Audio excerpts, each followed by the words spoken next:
Friday, and that means it's listener questions live on the Orange and Black Insider Bengals podcast. I am Anthony Cosenza, joined by my partner in crime, John Sheeran. Sun's out, guns out. John, how you doing, bud? Dude, I'm so good right now. I was out with a friend last night, and I wake up this morning, and something just told me to check our GoFundMe for the OBI Charity Fest Foundation, and we crossed $2,021 sometime last night. I think we were up to a total of $2,066, which is just absolutely incredible. Now 16 days into this, and we've reached our goal. We're going to be able to make sizable donations of up to $700 for all three foundations. I'm on such a high right now, and my mood cannot be better right now. I agree with you. And this we had some lofty donations from some great Bengals fans. You know, we did kind of one last little rally cry yesterday. We got pretty close. We were over about $1,600. We had a $200 donation come in, and then the Bengals captain Jeremy Conley came in, and I know he went anonymous with it, but we got to give him a tip of the captain's hat to him. Donating $349, really putting us over the top. And then, of course, a couple of others, Eric and Satyam Sarma coming in with some donations. Bengal Jim donated a little bit too. So we got a lot of people donating, which is really, really awesome. And, you know, this wasn't about us. This isn't about raising money for John and I to put in our pockets or anything like that. This is just about doing something for these great causes. We had either the players themselves or representatives for the players in the inaugural Ring of Honor in the form of Ken Riley II, Ken Anderson, and Anthony Munoz over the course of 2 weeks. Hopefully you checked out those episodes and enjoyed those, but we wanted to say congratulations, thank you, and obviously show some appreciation for the work that their foundations do. And so we appreciate what they do. We appreciate all the donations. We're still going to leave this up. Well, maybe probably through the Bengals' first preseason game here, and then we might close it down and go from there. So if you want to get a little bit, we exceeded our goal. If you want to really push it further past it, we would appreciate that. Really excited about all of that. Now, we're going to get to some listener questions, and we want yours to come our way. You can get them to us in a variety of ways via email, theobinsider@gmail.com. You can call or text 949-542-6241. We welcome anybody. Don't be shy to call. If you're a shy person, don't worry about it. Call in. Text if you're super shy. Text. Go ahead. And then, of course, we've got a number of live chats, whether that's on YouTube, on Twitter, on Facebook, on the Cincy Jungle Post. We've got a lot of different live chats going. No excuses to not get your questions in. We're going to get to as many as we can as the Bengals travel to Tampa Bay to take on the Super Bowl champion Buccaneers for preseason week 1. John, you want to start us off here? Yeah, so I think we had something. Let's see here. All right, so we got our good friend Brian in Iowa in the YouTube chat. He's asking, who is the best current Bengals player you'd be willing to trade for a solid offensive line piece? Putting you on the spot a little bit. Well, I guess you'd probably need to look at some of the there's a couple of ways to look at this. You could look at some of the deeper position groups. Always leave it to Brian with these awesome questions. He's always getting the gears going. What a one to kick off things with here. You could go with some of the deeper positions. You could say wide receiver, maybe an Auden Tate or someone like that could fetch you something on the open market. An Auden Tate, a guy who's fourth on your depth chart, probably wouldn't get necessarily a high-end starter, but it could get you someone who's serviceable, maybe a swing guy that could play multiple spots, that sort of thing, provide you with some depth. I think unfortunately the tight end group is very, very there's a lot of question marks there. There are a lot of question marks there, but some players in that position group at the top of the depth chart may be able to provide you with someone on the offensive line, and the tight end isn't necessarily a focal point in a Zach Taylor, Sean McVay, Rams style type of offense. So maybe that makes some sense. You could even go to the running back well, I guess, if you wanted to do that. I wouldn't tinker with the defensive line. I still think there are some questions there, and I think you want to hang on to some players there. But I think you probably go maybe look at a wide receiver, maybe look at someone in the secondary, I guess. if you think you can get some value for a player. Obviously a hypothetical, but a good one by Brian. Yeah, the best player is probably Joe Mixon for me, but that's just me, and that's going to be an unpopular opinion. And it's not at all practical or likely with what the situation is. If you're looking for maybe more realistic answer, well, I don't know. Like honestly, it's tough because no one wants to give away solid offensive linemen unless there's just problems with their current team, or maybe they don't think they're getting enough playing time. It's just a miscommunication. It's just tough. It's tough to acquire good offensive linemen this close to the season, or just in general, because whenever they're on the open market, they usually get paid a lot more than what we expect them to get paid for, and they go early in the draft because there's just a shortage in the league right now. So right now, I don't think that the Bengals have anyone really worth any value that they're willing to give away for an offensive lineman that could be starting for 31 other teams. So they're kind of stuck with where they are right now, unfortunately. And if in order to get someone that's going to make a difference, it's going to take someone who makes a difference for them. And in my opinion, that someone could be Joe Mixon. But again, not saying it's going to happen, not saying that it would ever be in consideration. That's just kind of where my head would be at, though. Unfortunately, depending on how you want to look at it, fortunately or unfortunately, this is the basket that the Bengals design wherein they put all their eggs this offseason. They believe that Frank Pollock can coach these guys up the right way. They believe that Jonah Williams is going to take the next step in his career. They believe Riley Reif will stabilize the right tackle position. They believe that they'll find solutions with the guards they have and can groom Jackson Carman. That's the message that they have given all of us again this year. It's been a little bit similar to the past couple of off seasons where we've been very uncomfortable with the offensive line and how it's constructed, but that's where we're at with things right now. They're going to put a lot of faith in Frank Pollock to coach these guys up and get the run game going, get things to be a little bit more balanced up front there. There was an interesting argument. I didn't pull up the tweet, so I can't reference exactly who it was, but really, there was someone who had brought up, a Bengals fan brought up the topic, John, of, a lot of people are talking about the Bengals and the reason they took Jamar Chase instead of Penei Sewell, and that was a mistake.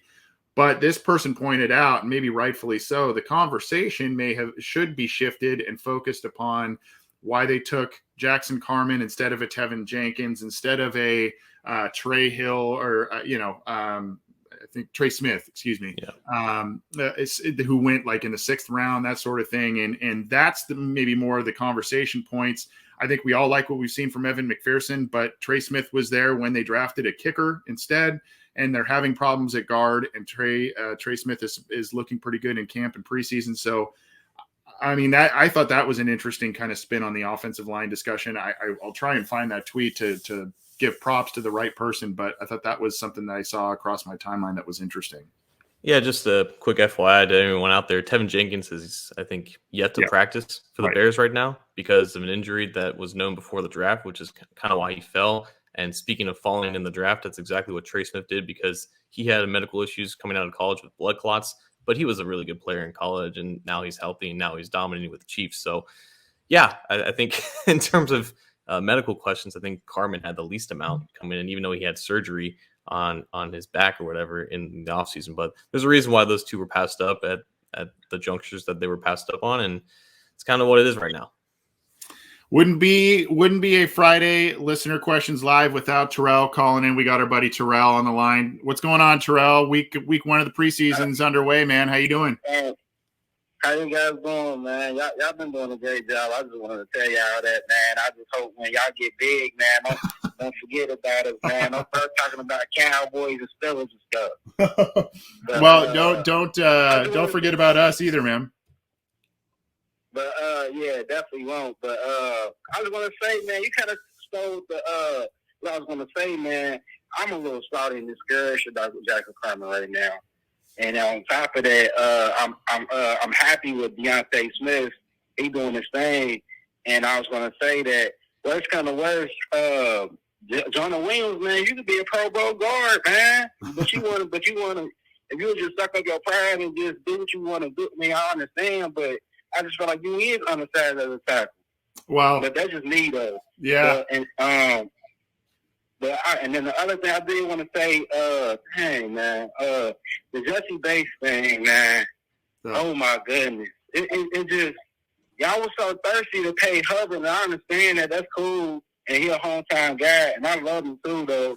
But and for him, he looking like one of the Bosa brothers out of a training camp. But that's cool. But it just this Dak thing just remind me of the Dak Prescott thing with the Cowboys, and I really do hope we do get it resolved. And I just want to leave y'all with a who day and thank y'all. All right, thanks, Terrell. A couple of great topics to talk about. Great hearing from you as always, buddy. Take care. No problem. Bye. So let's start. I mean, we can kind of continue a little bit on the offensive line. I don't want to beat the dead horse, proverbially speaking there, but I mean, look, there's the conversation about Jonah Williams kicking inside. That was kind of a talking point, especially if Penei Sewell was going to be in the plans. Here's the deal, though. I mean, they are utterly committed to Jonah Williams being the team's left tackle. He supposedly is looking pretty good at camp. We heard from Ben Baby. He's had some moments of struggles, but he's had a couple of nice moments and is showing continued improvement, which you like. Riley Reif has had some issues, but I mean, Jonah Williams at guard for the Cincinnati Bengals, despite the short arms, John, was never that was never going to be in the plans. He was their left tackle when they drafted him, and that was the plan. They had to buy their way out of this mess, essentially, and they kind of didn't. They kind of did, but they kind of didn't. They spent some money with Riley Reif, and that was it. And if you're not going to spend the money to buy your way out of the problem, you have to have a certain amount of luck to get yourself out of the problem, and that is represented with Jackson Carman.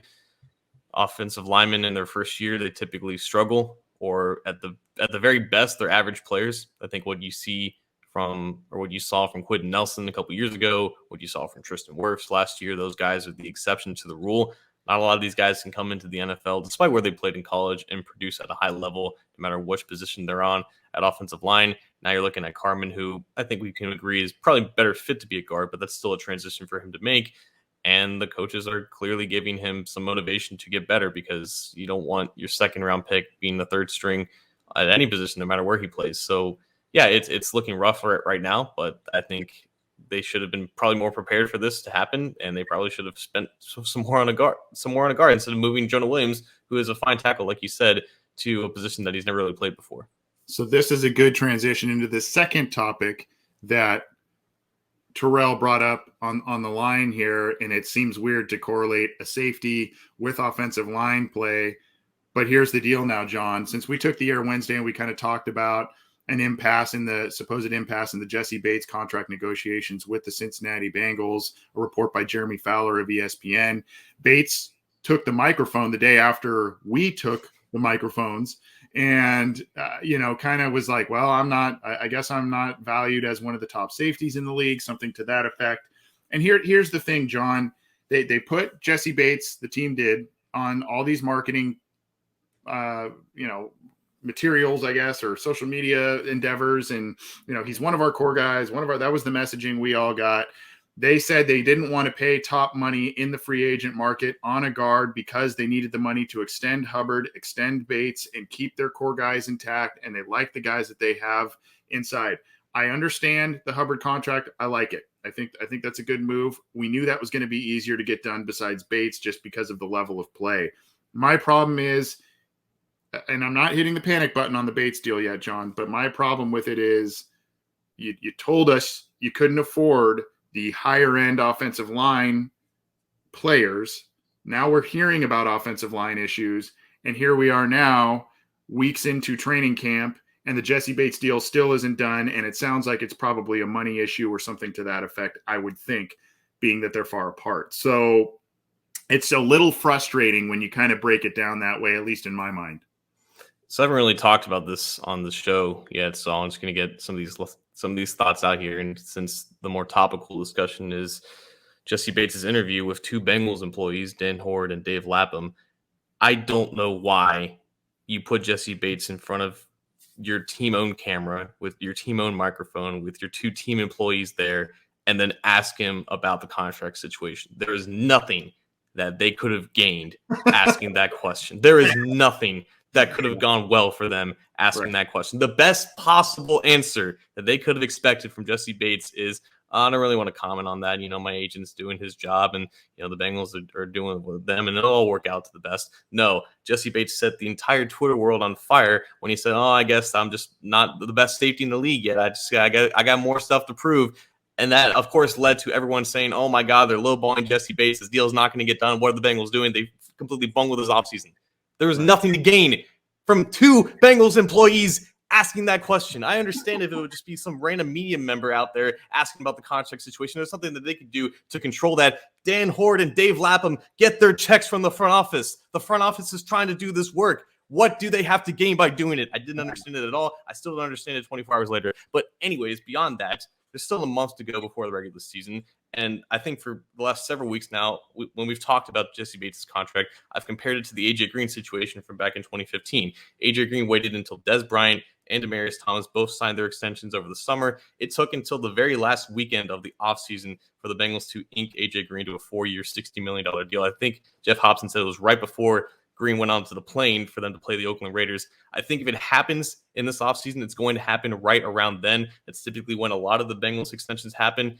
And honestly, there's no reason yet to expect that this deal will not get done sometime before Bates has to basically test the free agent market. Very rarely do they let these guys kind of walk out. I think Jonathan Joseph and Carl Lawson are the only two examples that I can think of in the last 10 years where they've let a guy who's supremely talented, very young, coming off his rookie contract, and they don't extend him. So until we get to September and these reports are still here, I think we should all just calm down about it.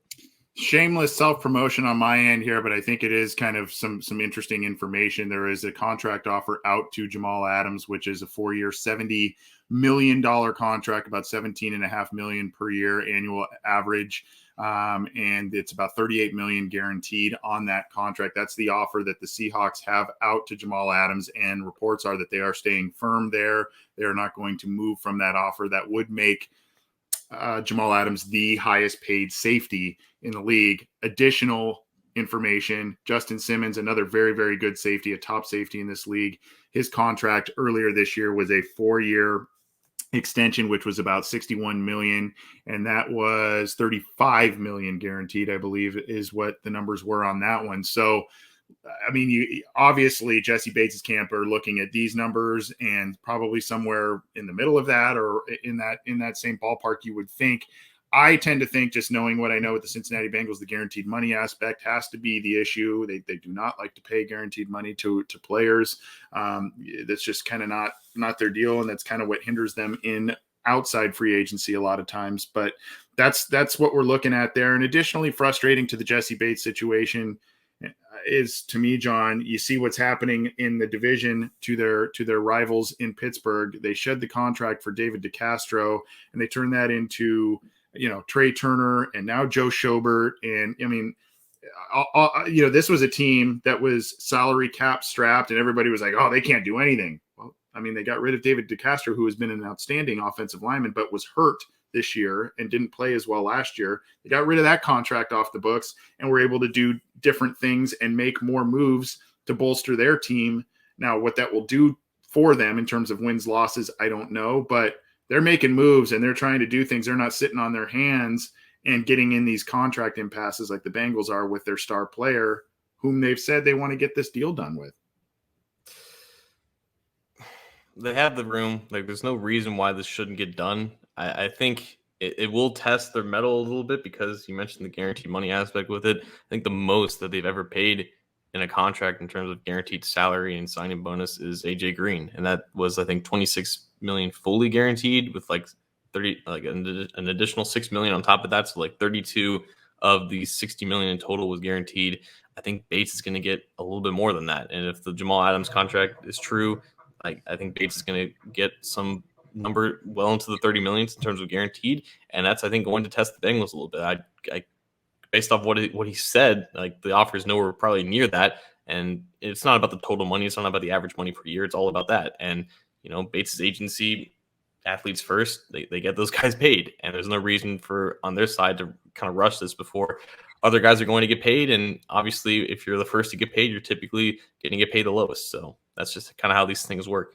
Yep. Well, let's keep rolling on before we do. And you pick the next one, John. I would just want to remind folks, get in touch with us Call or text 949-542-6241. We heard from some really, really great people last week, along with our great buddy Terrell, who calls us often. We love hearing from him. So call or text. We've got some texts queued up. Email theobinsider@gmail.com. We've got a Cincy Jungle post with a live comment stream. We've got Twitter accounts where you can submit questions. Of course, our YouTube channel and our Facebook page. All that stuff is open for you to submit questions. We're going to be here for a little while longer, answering as many as we can as the Bengals get set to take on the Buccaneers in week 1 of the preseason.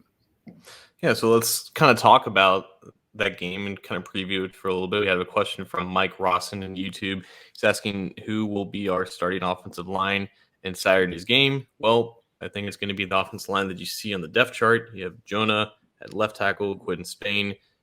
Trey Hopkins is not playing, so that's Billy Price at center, Michael Jordan at right guard, and Riley Reef at right tackle. But I guess the real question is, Anthony, how early do some of these other guys who are competing for these spots come into the game? You have Deontay Smith coming in at left guard. You have Jackson Carman as the third string right guard. I guess it's really about how long does that first string offensive line stay out, and how early do these guys kind of get into the game, and will they see some of the prominent players from the Tampa Bay Buccaneers on the other side? I agree with you that that's probably what we're going to see in terms of a lineup early. Here's the question. I was trying to pin that one. The offensive line configuration, the starting one, is probably what you will see on the depth chart. That's why they had the depth chart that specific way. The question I have, John, is it that way for some of these guys as almost one of their final chances to prove it? Hello, Mike Jordan, I'm talking to you. Or is it just the fact that, hey, these are the 5 guys at these 5 spots wherein we are the most comfortable at this point in time? I don't know. It's a big, big test. I know it's a preseason game. Starters aren't going to get a lot of time in week 1, all of that, but it's going to be a big, big, big test for some of these guys on the offensive line based on that Tampa Bay defense and what they like to do up front. They like to get after the quarterback, and it could get pretty ugly fast if there's going to be a lot of similarities to what we saw on the offensive line last year going up against this Tampa Bay defense. And I sure hope not. I'd like to see some improvement. I'm pulling for, I think it was you, or I can't remember who it was, but I want Mike Jordan to do well. But I mean, we've seen tape for the first 2 years of his career, and we now have some competition, and we've heard some things in this camp. If he's the best guy, go for it. Let's do it. But, at this point, there's still a lot of question marks on this offensive line. And I don't know how confident I am in that starting 5 that they're probably going to trot out there against Tampa Bay. The Billy Price and Michael Jordan that we both know, they're not going to survive against Vita Vea and Ndamukong Suh for however long that they're out there. And also, I think that it feels like they wouldn't be starting Michael Jordan if they feel like this is not what they need to do right now. I feel like out of Jackson Carman and Xavier Su'a-Filo, they would rather start one of those 2 guys, because those are guys that have been brought in by this new offensive line coach and just the offensive staff in general. I feel like if they're throwing out Jordan there in this first game, it's either they feel like he's the best option right now, or there's just no really good option right now at that position, and they're just giving it to the guy who's been here the longest, just to see if he can kind of take a hold of this opportunity and run with it. We've heard a lot about Jordan this offseason and the supposed improvements that he's made, and just the overall just the way that he's come back from a tumultuous 2020. But we have to see it to believe it, honestly. Like, we haven't heard that much good things about him in training camp. I think that's just the general theme with the offensive line in general. But like we said when the depth chart first came out, like, if he's not good against Tampa Bay, I don't think he's going to last long in the starting lineup anyways. His chances are definitely running out. And I don't think that they would be putting him in the starting lineup in general if they didn't feel like this was what they have to do right now. If Carman is just not improving, or he's not impressing, Xavier Su'a-Filo has remained Xavier Su'a-Filo, who he's been for the last 8 years, then it's Jordan's to lose right now, and he's not going to get unlimited chances to fail. Yeah, again, I'm not overly clear on the mindset of I mean, obviously you want Jonah in there. You want to see Reef in there, get some work. And I don't know what, you heard from Ben Baby on Wednesday. I don't know what the plan of attack is with Trey Hopkins at this point in time. How much, I mean, he's been cleared to practice, but obviously Ben Baby noted at practices that he's been in and out of the lineup and not getting a full slate of work, which is understandable given his knee injury in the last game of last season. So, you kind of figured he was going to be slow going. We all assume he's going to be there week 1, but we'll see. It's really the interior of the offensive line, John, that it needs a lot of work. And, I don't know. Again, I'm not sure of the mindset. It seems like there's more to do, obviously more to sort out there. Why don't you go ahead and pick the next one? We've got a call coming in as well. All right, so let's see here. Let's survey this. All right, let's go to K. Chess Champ. Do you think that they use Thad Moss this season if he makes team cuts? Well, I think he is going to make team cuts in all likelihood. He's getting those backup reps behind both Drew Sample and CJ Uzoma, but as far as how much you use a third string tight end in an offense that only uses one, I don't think he's going to be out there very much unless injuries happen. I think it's a great story. Obviously, the connection with Burrow and him as well. But I think right now, the preseason is when we're going to see the most Thad Moss, unless, unfortunately, Uzoma goes down with another injury, something happens with Drew Sample. I don't see either of those guys really playing poorly to the point where they're going to have to throw in Thad Moss. Maybe a couple plays a game if they have something with Burrow up their sleeve. But I think the preseason is when you're going to see the most of Thad Moss for sure. Well, you are the resident Thad Moss guy, John. I know you love talking about him, but he's here. He's making some plays in training camp, and I think he's got a shot to make the roster. Our buddy Chris Rolling over at Bengals Wire kind of wrote up something. I didn't read all of it. I read kind of part of it, but just kind of noting that he's making some plays and showing off in camp a little bit. It's a thin position group in terms of overall talent. So, I mean, there may be a back end roster spot available for him to take. So we'll see what happens. As I mentioned, we do have a caller on the line. It's Derek. Derek, what's going on? What's going on, Anthony and John? Great to be on the show. I love the show. First time caller, long time watcher and listener. You guys love the show. So appreciate it. Wanted to get in here. I love all the content you guys put out on a regular basis. It's so great to get the fan hyped about this team. We're all excited about this preseason. Like, it's about to get ready. I don't know if you touched on the Travion Williams injury. That's really disappointing to hear about his injury. I was excited to see him in the preseason. But I'll keep this quick. I have a really hyper-specific Bengals question for you. Okay. All right. You're not going to see this on PFF or any analytics grades anywhere. But one thing that I noticed of Jermaine Pratt, I'm excited because we need those linebackers to come in strong this year. Mm-hmm. With, hopefully the defensive line will be stronger up front to get those blockers off of our middle linebackers because we didn't bring back Josh Bynes until he got signed. Good, glad to see he got paid again because he was a good contributor last year. But Jermaine Pratt, he's been showing some flashes, but one thing that's always bothered me is he always has his mouth guard out every single play. Like, it's not like he's, tired or out of breath, but he's always got his mouth guard out. Like, he's not ready to hit somebody.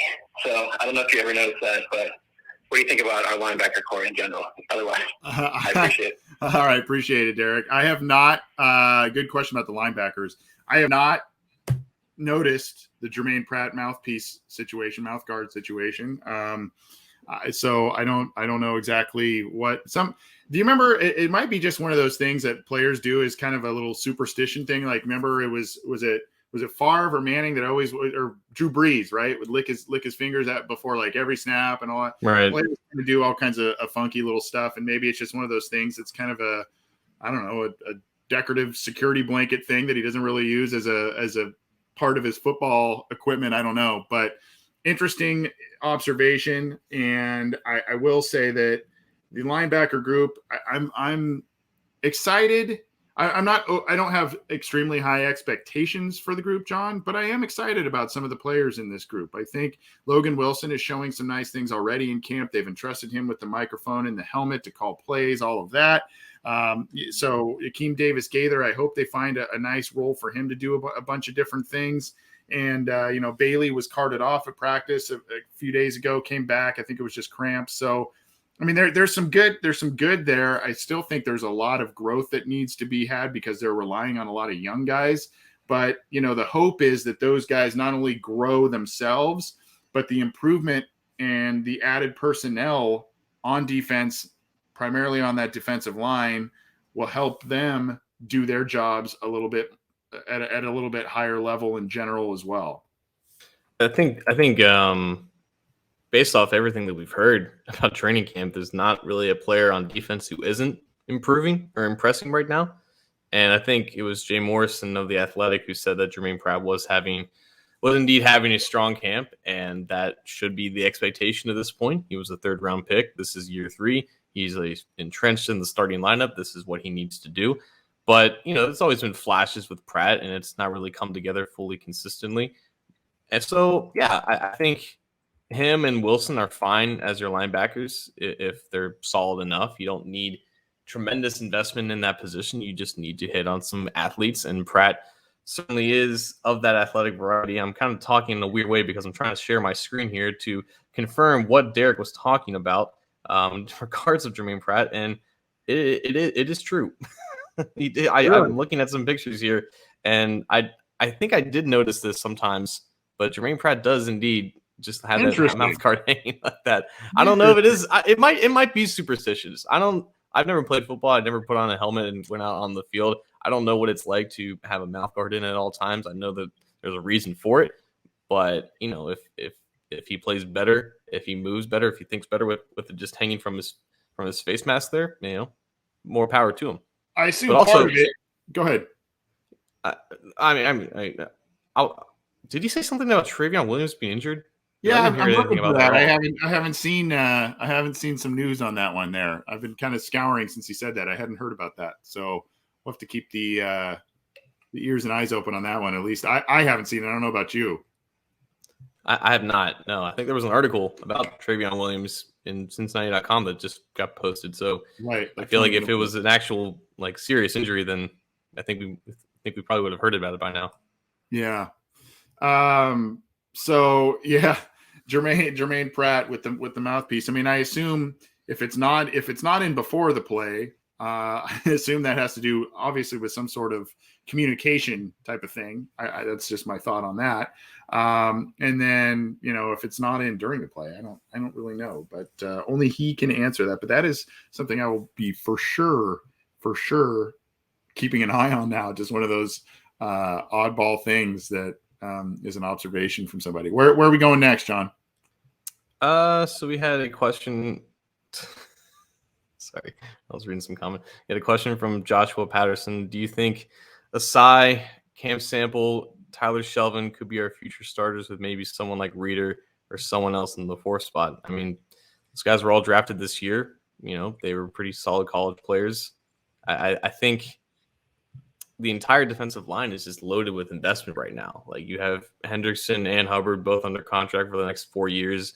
You have Reeder under contract for 3 years. Really, the only true future opening is at defensive tackle, and ideally Larry Ogunjobi plays well enough where they bring him back for beyond 2021. But I think with Asai specifically, you're looking at someone who could play enough snaps to be considered a starter. But it'll be interesting to see if how much of a role that Sample can carve out for him, and how much that Shelvin can get on the field for being just a backup nose tackle. Those guys are obviously going to be counted on for the future, but I think in terms of starter and that responsibility, there's a lot of investment there with a lot of contracts. So it's if those contracts play out, you're not really going to get to see these guys be starters up until maybe their second contracts.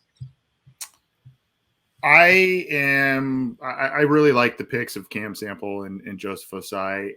I hope they get an opportunity, not necessarily total starter reps or anything like that, but I hope they get an opportunity to get some good snaps on defense and in positions where they can shine. And obviously Osai is still a bit raw. He's a young guy, but they like what he can do off the edge and his athleticism. Sample's a guy that will probably move around the line quite a bit.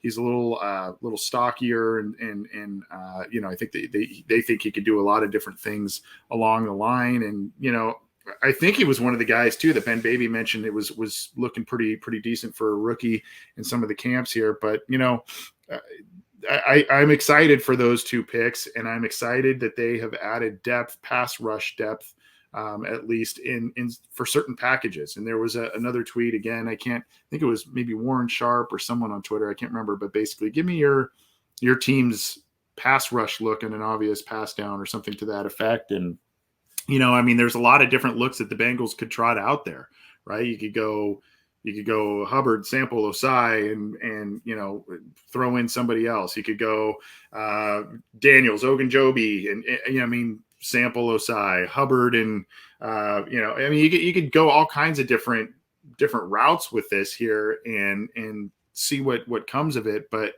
I'm excited for those rookie guys, and I hope they get at least some decent amounts of snaps if they prove that they're able, because I think they could provide a spark. And I know that this coaching regime isn't necessarily as hesitant to play rookies right away as the Marvin Lewis regime was, particularly in the latter years of that era. Yeah. So again, you need a lot of bodies to rotate on the defensive line. And even if those guys aren't starters immediately, or maybe they're not starters next year, that they're going to get plenty of snaps. Injuries happen at those positions all the time. I think specifically with Sample and Osai, you just need as many bodies who can rush the passer as possible, especially if you're not getting that specifically from maybe some of your starters. You just need a little boost off the edge. I think Sample was talking about, I think in his presser, that he was moving around the defensive line as well. So that was kind of expected too. He's not just going to be on the edge. He's going to be moved inside a 3 technique or something like that. Seeing those guys eat in the preseason, though, is going to be fun. To see where they're lined up, to see how they're rotated in, to see, what they're doing with some of these blitzes. So it's going to be interesting to see how that kind of carries over into the regular season. And even if they aren't starters by the next couple of years, if they're just doing their job, when they're rotated in on 2nd and long and 3rd down, that's going to be fine for 3rd and 4th round picks. Going to be here for a couple more minutes. You can call or text 949-542-6241. Don't be shy. You can email us, theobinsider@gmail.com. You can get your questions to us in a number of different live chats that we've got going, whether it's on Twitter, whether it is on our YouTube channel, on Cincy Jungle's Facebook page, the post on cincyjungle.com, any of that. Get them to us. We will get to as many as we can as we spend just a couple more minutes for you before the Bengals take on the Buccaneers in week 1 of the preseason. If you're new to this show, please subscribe to the Cincy Jungle podcast channel, wherever you get your audio podcasts, and make sure you leave a review for us. That would help us out, whether it's out for our show, Orange is the New Black with Ace and Zim, Matt Minnick's Chalk Talk, all of the content that we bring you on the Cincy Jungle podcast channel.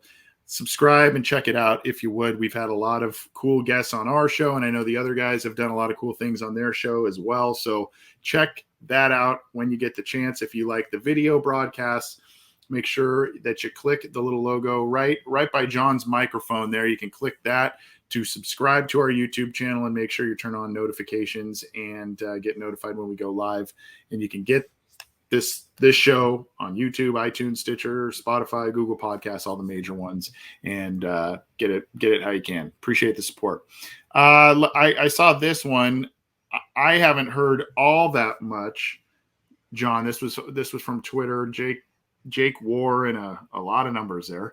Heard any hype on Shelvin, meaning Tyler Shelvin, at all? I'm hopeful he carves out a role this year. I haven't heard as much on him as I have with Tupou.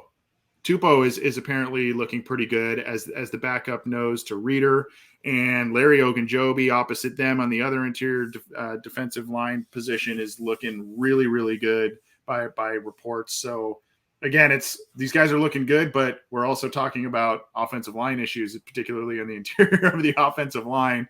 I did see a photo taken by our friend James Rapine showing Tyler Shelvin, and he is just a mammoth of a human being. But I don't know about hype, but I haven't heard any bad things either, which is good. He looks big. There was a picture of him next to Mike Daniels, and he dwarfed our good friend Mike Daniels. Yeah. That's what happens when you're 6'3", 350 pounds, at just 21 years of age. Again, it's training camp. He's going up against 2nd, 3rd string offensive linemen on a team without very many good offensive linemen. So there's just not that much to say. There's not much that we can legitimately take away until he's out there Saturday night and the 2 games after that. Like, he's going to make the team. He's going to get plenty of reps in the preseason. That might be where we see him the most this entire year, because if Tupou is playing well and if DJ Reader is still healthy, there's only so many snaps you can give to Tyler Shelvin unless the other team is running 50 times a game. So I'm interested to see how he does in the preseason, but until that happens, we don't really know that much about it, because there's only so much we can take away from a third string nose tackle 2 weeks into training camp. I think there are basically 3 major reasons, aside from his own talent and, being a good player and a big guy. But I mean, there's 3 major kind of specific reasons that I think the Bengals really looked at drafting Tyler Shelvin and why they did so. Obviously, how's DJ Reader going to respond? How's he going to come back from his injury last year? How's Josh Tupou going to respond? He was away from football, and he's kind of been a fringe roster guy at times, but looked good at other times. And then kind of to your final point, John, I don't want to say he was drafted specifically for 2 games on the schedule that are there annually, but Tyler Shelvin was brought in to play in these AFC North games, because particularly against Baltimore, because that team likes to run the ball. They like to do different things. They like to ground and pound you a little bit and then kind of use play action. Cleveland likes to run the football a lot.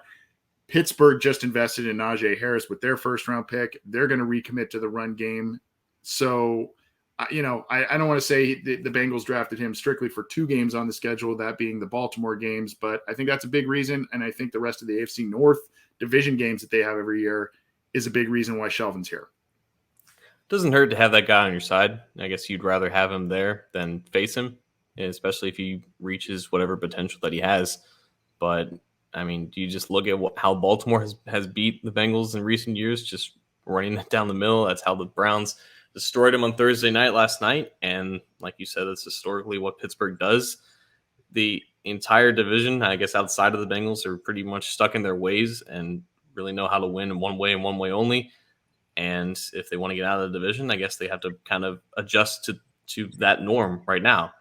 And again, I don't know how much Shelvin gets rotated in when the games actually count. He's going to have to stay healthy. He's going to have to do well in practice and stuff, because I think you're fine if you have DJ Reader and Josh Tupou if they're both playing well. And you would prefer to have guys who can rush the passer more than you can have guys who can stop the run. But if it comes to that, if it comes to those division games when you have to adjust the active roster a little bit and you have to go a little bit more deep at defensive line, then I think you have a point there. That's when the value of Tyler Shelvin kind of sees its head. And also, they dealt with so many injuries last year. It doesn't hurt to kind of cover your bases a little bit to make sure that does not get repeated again. Right. Yeah. And crappy weather, teams may rely on the run a little bit more later in the season, especially AFC North teams, the whole deal. We've got time for maybe a couple more here. Do you see one that's striking your interest, John? So I think it was Josh Patterson again, who asked us really early in the show, and he was asking about if Deontay Smith is going to get a chance to get into the starting lineup eventually. And I think this is interesting because the whole thing with him has been a little bizarre for me to see. I think we talked about this with Ben Baby, him getting destroyed as the backup right tackle or as the starting right tackle in practice to Sam Hubbard, and then basically saying, okay, screw you. We don't need you at tackle. Let's put you in at left guard because we need depth behind Quinton Spain. And then apparently he's been doing better there. I guess I go back to a couple years ago when we didn't really expect Michael Jordan to come out of training camp as a starter in 2019. And that's exactly what happened after the 3rd preseason game. I mean, he was starting at left guard with Trey Hopkins at center when Billy Price started training camp at center. So, at least under Zach Taylor, we have seen some unconventional decisions along the offensive line. But of course, that was with an old offensive line coach who's no longer here. I think if he's moved to left guard and he's getting some of these reps with the starters, I think there is a potential chance. It just kind of depends on what Quinton Spain does, because I feel like he's probably their most stable option at guard right now. And if Smith is only getting looks at left guard and he's not even involved with the mess going on at right guard, I don't know how he kind of sneaks in there unless something happens with Quinn Spain and he completely bombs the preseason or something like that. And then you're looking at a disastrous situation at guard entering the season with a rookie guard who's never played guard before in an actual game. And then whoever at right guard is basically the best of a worst case scenario. So I think even if Deontay Smith impresses in the preseason, it's going to take a tumultuous preseason for Quinn Spain for him to sniff the starting lineup come week 1. So we got a text, and it was a little vague and short, but I think it ties not only to Josh's question that you just referenced here, but maybe I can expand on it in the way that I've kind of am thinking about this. It was from area code 405, buy or sell Deontay Smith and Jackson Carman. I'm not really sure exactly what that specifically means, but I guess how I would take that is I know it's super early, but I think a little fun conversation, at least in my eyes, would be, who do you think ends up having a better career for the Bengals or in the NFL? I know it's very early, but I think we're all excited about the length and athleticism of Deontay Smith. He's now showing the ability to do some things at guard, which a lot of people like. Jackson Carman, there's been some weight issue stuff. I not only at when he was going into Clemson and at Clemson, but now Zach Taylor, I guess, mentioned he needs to shave off a couple of pounds as well. There was a quote about that earlier this week. But you can't discount the fact that Jackson Carman played at a high level, allowed a very low pressure rate at Clemson as a left tackle, blocking for a guy in Trevor Lawrence. So, and he's now experiencing a learning curve. All of that kind of to be said, if you were to kind of look in your crystal ball right now, John, do you see one of those guys having a better career, and which one, if you do? What a question. Super early, I know. I think it has to do with opportunity, right? I think there's not a tremendous amount that separates them in terms of talent right now. Like, one was a 2nd-round pick, one was a 4th-round pick. The opportunity there is about the same, but they're clearly sending a message to Carman right now, like, get your crap together or you're not going to see the field anytime soon. Whereas Deontay Smith has been more or less getting his crap together and he's been getting more opportunities. I want to see what happens this time next year, because I feel like in our minds we thought that Carman's the long-term starter at guard, and then Smith becomes an answer at tackle if Riley Reif moves on. But if Smith is getting reps at guard and they're still open to the possibility of moving Carman out to tackle, I think that might change things. It might not bode well for Carman unless he is just a natural tackle and that's just where he belongs. That's where he can play his best. The whole situation, just talking about it right now, just kind of puts everyone a little unnerving, because like, this is supposed to be their answer at guard, and now we don't really know where he belongs because he's not adjusting to guard well. I refuse to answer this question, essentially, because it's just way too early. I plead the fifth. So yeah, it's interesting.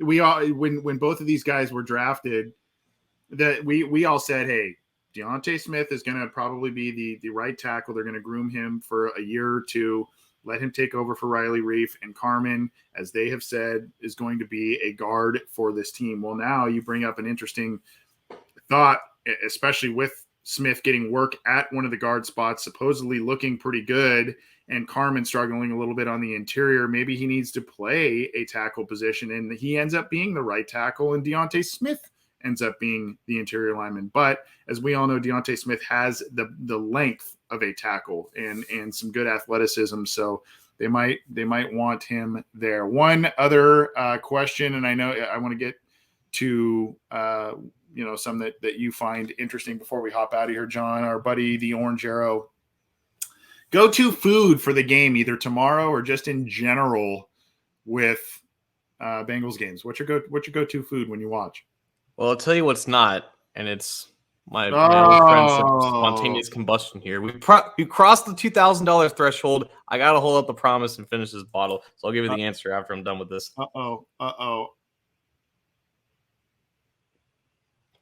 Avoided the lips at that time.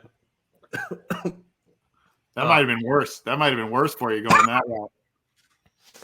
I think my go-to food, like if I'm at a party or something like that, or if I'm hosting people, I'll make skyline dip and serve it with like chips. Buffalo chicken dip is always good too. Buffalo chicken dip. And has a great recipe for that. How's that one treating you, by the way? That hot sauce better than the first one? It's all the same. There's no improvement at all. Yeah, like I'm big in the dips. Like I don't need like some big food or anything like that. Pizza's always good too. Yeah. So on my side, this week obviously is a little different. Preseason is usually a little different when they play, but on my side, there's so many times where I'm watching the game in the morning. So we do a lot of breakfast stuff where we create little breakfast pizzas where we like scramble some eggs and put bacon and all that kind of stuff and bake it. Sounds a little weird, but it's actually delicious. We do like little breakfast casseroles and all kinds of different goodies there a lot of times because we watch during breakfast. That's kind of our deal here. But yeah, I mean, the buffalo chicken dip is a good go-to. My sister-in-law makes a really good, like a chicken tortilla casserole thing, which is really good. Kind of a good little concoction she makes there. So those are some of the things we like to eat. In case you just missed it, John downed a full jar of extremely spicy hot sauce. This time he did half because we came close last time with our goal. Since we've surpassed it, he has now. I haven't been punishing myself the same way. I guess I should. I don't know. I don't know if I should or shouldn't. The only reason why I'm doing this is because you're already punished enough with your arm in a cast. Like I feel like I had to throw myself in the ring with this. That one's the same, worse. What? How are we doing that? I avoided the lips, which was the biggest problem last time. My lips were on fire for like 3 hours, and then my other lips were on fire 6 hours later. Oh God! But no, my tongue is just—it's dead. All right. Oh gosh! Oh, there's the lemon juice. What else? What else do you want to get to before we hop out of here? Let's see here. Here you go, our buddy Chris. It'll put hair in her chest, John. The hot sauce. Yes, Chris. Is this how Thad Moss prepares for games? Is he this tough? I think we had some. Oh yeah. So there was some news the other day. Josh Bynes signed a 1-year deal with the Carolina Panthers, and I think we had a question. It was, why did we not resign? Is it Philip from Philip? Why did we not resign Bynes? Yeah. So yeah, we talked about some of the linebackers earlier, but I think Anthony, the consensus has been the linebackers have impressed thus far with Logan Wilson and Pratt as your starters, and I think Bailey has looked pretty good as a reserve linebacker. So I think the answer to this is just they didn't really need to re-sign Bynes. I think until we see the linebackers out in the field, the perception is that it's a weakness of the defense. But I think by all accounts we've heard, it's been anything but a weakness so far. When they drafted 3 rookies last year, brought in Austin Calitro, another guy who they traded him away for Christian Covington. But you know, a lot of new faces in the locker room last year, a lot of young faces in the locker room last year. Josh Bynes was a perfect signing for this team. Was he a perfect player? No, but he was a perfect signing for this team in that position group to stabilize a lot of things. He played pretty well, didn't do anything absolutely outstanding, but I thought he really, especially from the couple of years prior, he showed a lot of things that I was impressed with comparative to the position group. The thing is now, like you said, these guys are impressing. They've now got a year in the league under their belts. They got some playing time last year, did Logan Wilson, Akeem Davis-Gaither, and even Marcus Bailey in some respects. So these aren't guys that didn't get any snaps last year. They got snaps last year. And so now it's kind of like, well, not only are they showing us that they are capable of taking the next step in their careers, but it's also kind of sink or swim time for some of these guys because, you know, a guy like Logan Wilson, that's a relatively high investment with a 3rd-round pick. And so they probably want to see as an organization how these guys are able to play now that they've got a little experience.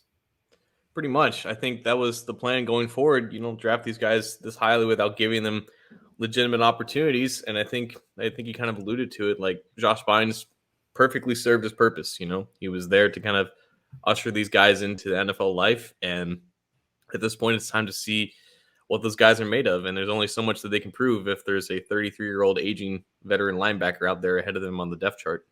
Yep. Anything else you want to get to before we hop out of here? I can tell you're in a little bit of pain, my friend.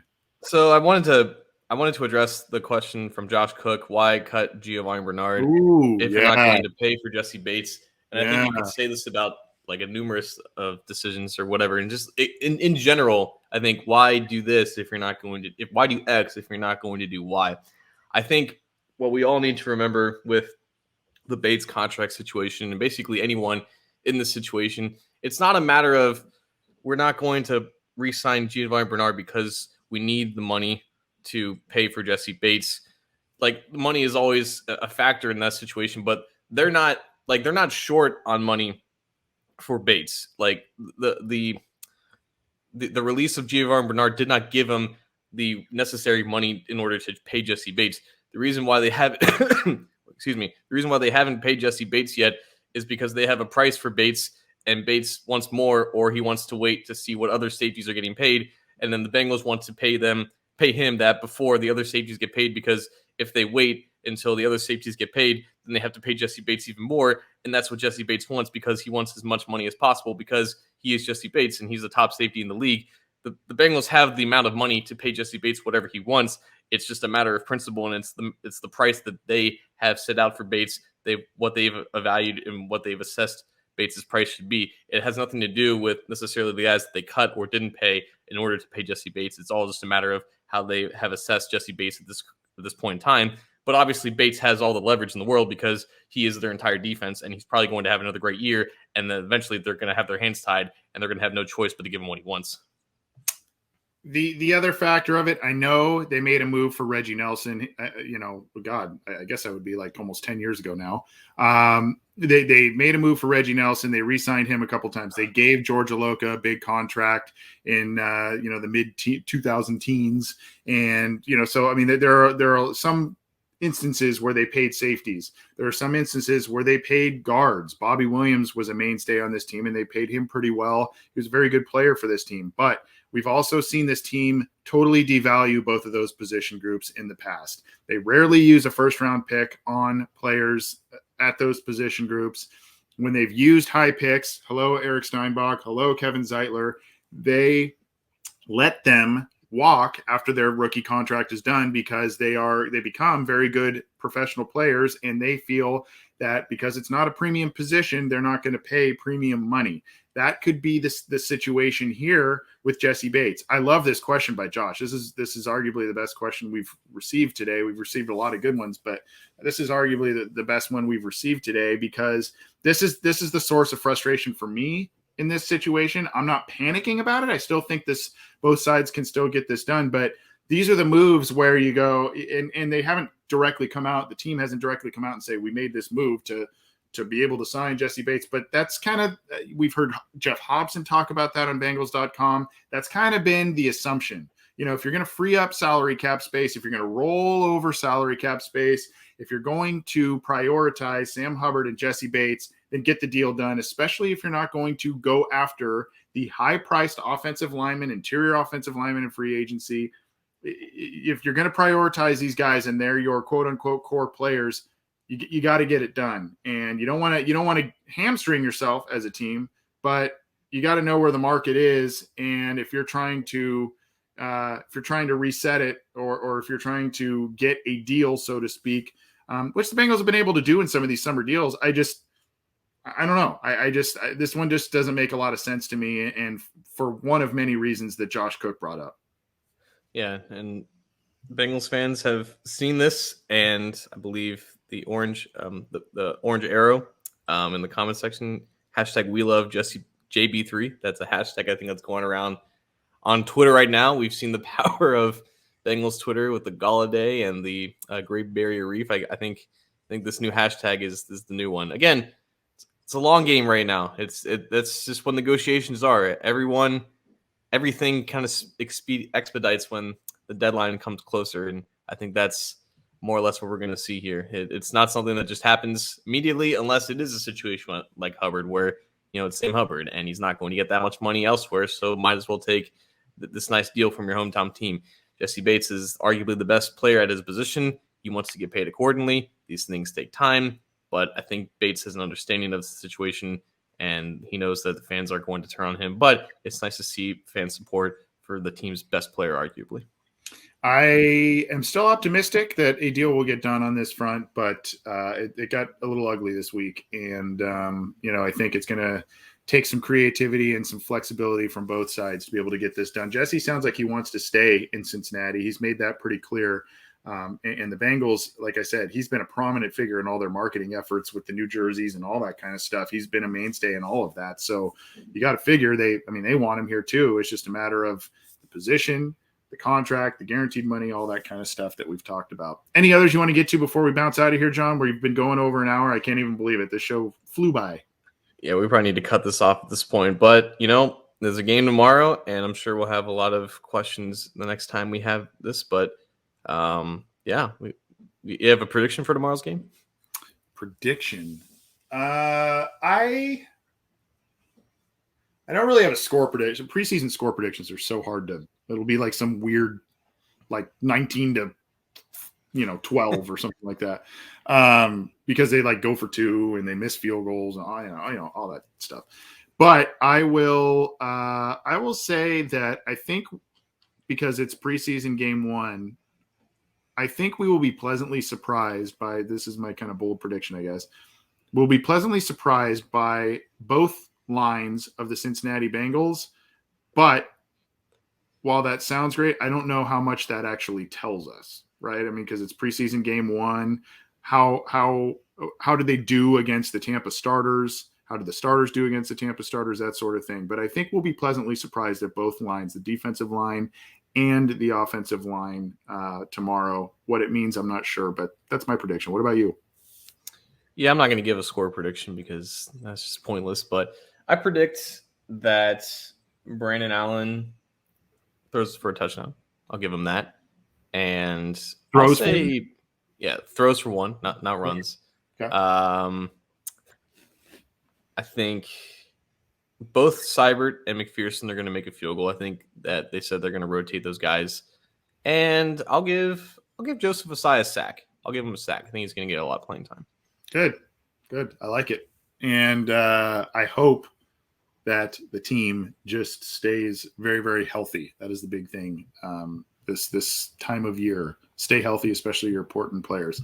One last time, want to promote this will only be active for a couple more days. I think the Charity Fest, we're at $2,066. Unbelievable. Surpassed our 2021 goal that we had placed there. And if you want to throw in a few extra bucks, if you have not done so, and you want to help out the Munoz Foundation that helps youth in their educational endeavors in the greater Cincinnati area, the Ken Anderson Alliance that helps adults with developmental disabilities and giving them some work-life training and job opportunities, and of course the Ken Riley Foundation that benefits students in the Central Florida area. That's where all this money is going to. We are splitting it evenly among those charities. So if you haven't gotten your donation in yet, please do. We do have prizes to give away, so we'll be doing that once we close this up. So if you did donate and you haven't gotten us your contact information, your mailing address, or what have you, please get that to us. Or if you do win, we will reach out to you for that. But just keep that in your back pocket if you did donate. But thank you to everyone who has donated, who will donate. We appreciate that. It's been awesome. The fact that we were able to surpass that is really, really cool. And I'm pretty excited about that. It is going to be exciting when we withdraw this money and donate it equally to all three of these foundations. It's going to be exciting to let them know that, since they came onto the show and we promoted them, that we're going to give them sizable donations for their very worthy causes. And I think it's also an indication that we should probably do this the next time the Bengals induct players into their Ring of Honor. We want to keep this somewhat of a tradition to let these players know that their impact is more than just them onto the field. And I think this was obviously a resounding success and a sign that we should kind of continue this going forward. Yeah, we'll figure out something. We don't like to hit people up for money because that's not what we're about. But this isn't about us. This is about these great organizations and celebrating those players and the accomplishments there. That's what this whole thing was about. And we can't thank all of you enough for your support there. Please, if you haven't yet, go back and listen to. We had a really busy week. John and I were on Sports with Strawberry Ice on Monday and Wednesday. We had the water cooler chat on Tuesday, so go check that out. And then our big show with Ben Baby of ESPN. Go check that one out. Hopefully you check this one out. The Listener Questions Live. We're going to be doing a post-game recap of the game tomorrow, and we've got a lot more on tap on this show, on the Cincy Jungle podcast channel and at cincyjungle.com. Enjoy preseason week 1. Let's hope the Bengals win. Let's hope they stay healthy. John, I'll be doing some work with you this weekend for the site and the podcast, but have a good weekend, my friend. Anthony is back full force at Cincy Jungle. It's going to be a good preseason. Let's go. Yeah, let's go. Take it easy, everybody. Enjoy your weekend. Enjoy the game, and we'll be back to talk about it all with you. See you later.